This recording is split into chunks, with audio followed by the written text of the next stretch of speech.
एक व्यक्ति से पूछा, कर्पूर गौरम गाते हो और कपूर में आग लगाते हो, इसका क्या मतलब है? आपको मालूम हो तो बता दो। जी हो। तो कहे महाराज जी, भोलेनाथ जी का वे कर्पूर गौरम करणाम तारम संसार सारम भुजगेन सेनम, ये शिव जी का है। तो कपूर में आग क्यों लगाई?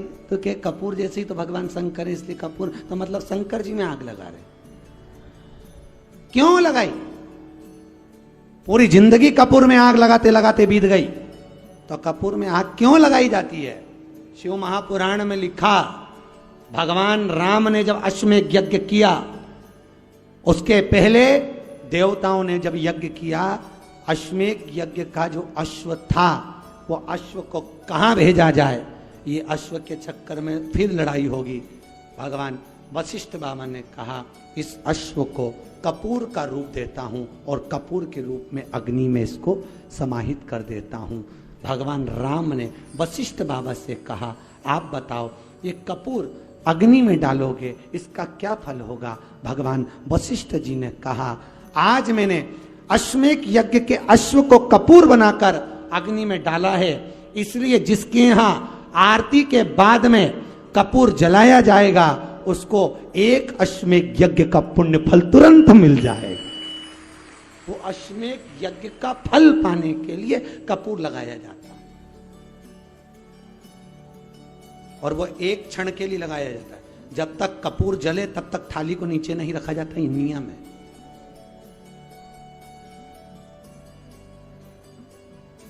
पर आज के जमाने में तो आरती चालू हो, जब से कपूर लगा के बैठ जाओ, क्योंकि हवा इतनी चल रही है, कब बुझ जाए। गलत है ये शास्त्र विधान।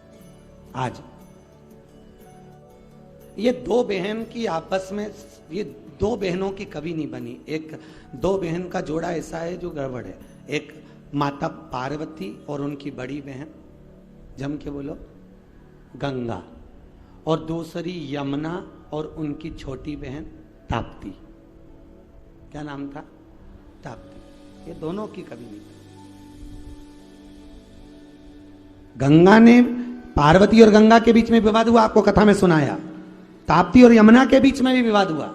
एक दिन यमुना जी का नियम था कि जिस समय यमुना के घाट पर भगवान रास करेंगे, उस समय पर यमुना ठाकुर जी के श्री विग्रह पर आए हुए पसीने को पोंछने के लिए जाएगी। पर आज यमुना का रूप रखकर ताप्ती चली गई, और ताप्ती ने जाकर भगवान के श्री विग्रह के पसीने को पोंछ दिया। तब यमुना जी आकर देखी तो मेरी छोटी बहन यहाँ खड़ी थी। छोटी बहन को देखकर तुरंत यमुना जी को गुस्सा आया। यमुना जी वहां से चली गई।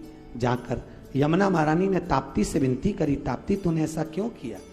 ताप्ती कहती है, मैं कृष्ण को अपना बनाना चाहती हूं। जानकर माता यमुना ने क्रोध में आकर ताप्ती को श्राप दे दिया। ताप्ती, मैं तुझे श्रापित देती हूं। हे ताप्ती, दुनिया की किसी नदी में अगर अस्थियां विसर्जित होगी, उनको गलने में 44 दिन लगेंगे, पर ताप्ती, तेरे जल में अगर अस्थियां आएंगी तो तू तुरंत भक्षित करेगी, उसको तुरंत समाप्त करेगी। आज भी ताप्ती नदी में किसी अस्थियों को डाला जाता है तो मात्र 1.5 घंटे के अंदर वो अस्थियां जल के राख हो जाती है और पानी में बह जाती है, ताप्ती नदी। और आज के जमाने में जितना जितना जितना जितना जितना जितना डूबो,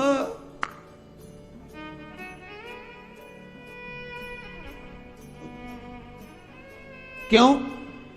पहले के जमाने में वास्तु नहीं होता था दोष, पहले के जमाने में पितृदोष नहीं होता था। क्यों?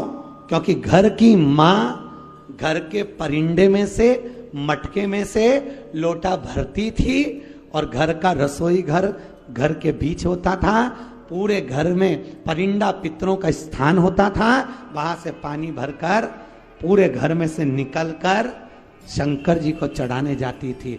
तो उसी लोटे में परिंदे का पानी जाता था तो पितृदोष, और घर में से निकल के जाती थी तो वास्तु दोष, दोनों शंकर को समर्पित हो जाते थे। इसलिए दोनों दोष घर में नहीं होते। आज के जमाने में मंदिर का ही लोटा, मंदिर का ही पानी और मंदिर का ही सब।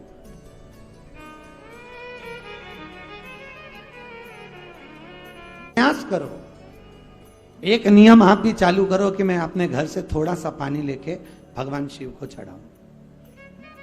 तुम्हें बाथरूम बदलने की जरूरत नहीं पड़ेगी, बेडरूम बदलने की जरूरत नहीं पड़ेगी, तुम्हें किसी वास्तु शास्त्री को बुलाने की जरूरत नहीं पड़ेगी, और ना किसी पितरों की पूजन कराने की जरूरत पड़ेगी। आप अगर नियम बना लो कि घर के परिंदे से पानी भरना है और घर में से ले जाकर भगवान शंकर